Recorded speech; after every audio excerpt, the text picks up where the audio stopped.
Bonjour à tous. Alors, comme on l'a vu dans d'autres vidéos, toute personne qui sort d'une relation d'emprise avec un ou une perverse narcissique se sent envahie par cette personne. Après la rupture, des scènes reviennent en boucle. La nuit, les cauchemars se succèdent.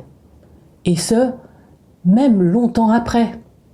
Même si le ou la perverse narcissique n'est plus dans votre vie. Du coup, vous avez l'impression que vous n'arriverez jamais à sortir cette personne de votre tête. Et la culpabilisation est à son comble. Mais sachez que tout ceci est normal et que cela témoigne tout simplement du traumatisme que cette relation vous a causé.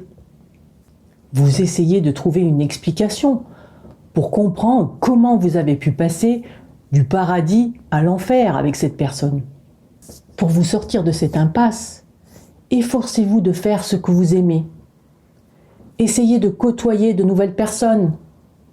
Et surtout, donnez-vous la priorité. Au bout d'un moment, vous ferez l'amère constatation que votre ex-partenaire ou ami n'était pas si extraordinaire que ça. Et que vous aviez idéalisé cette personne.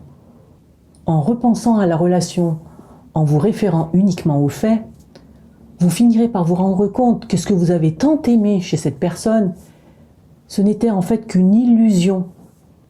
Illusion qu'il ou elle vous avait présentée en début de relation, après avoir très bien compris ce dont vous aviez besoin. Un ou une perverse narcissique ne fait que miroiter vos rêves en début de relation. Ces rêves, vous pourrez les réaliser, mais pas avec cette personne qui ne sait pas voir les autres autrement que comme des objets, utiles ou non, pour sa propre valorisation. Votre ex-partenaire ou ami est enfermé dans un monde où il ou elle se perçoit comme une personne grandiose, mais qui n'a en réalité aucune connexion avec les autres. Quand vous comprenez tout cela, vous réalisez que cette relation ne pouvait pas fonctionner et que ce n'est aucunement de votre faute si tout a été gâché. C'est juste qu'en fait, il n'y a jamais eu de réciprocité.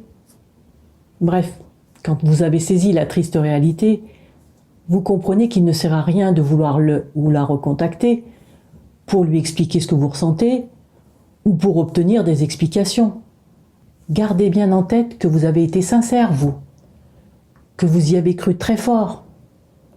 Mais malheureusement, la personne que vous aviez en face ne pouvait pas vous rendre l'appareil.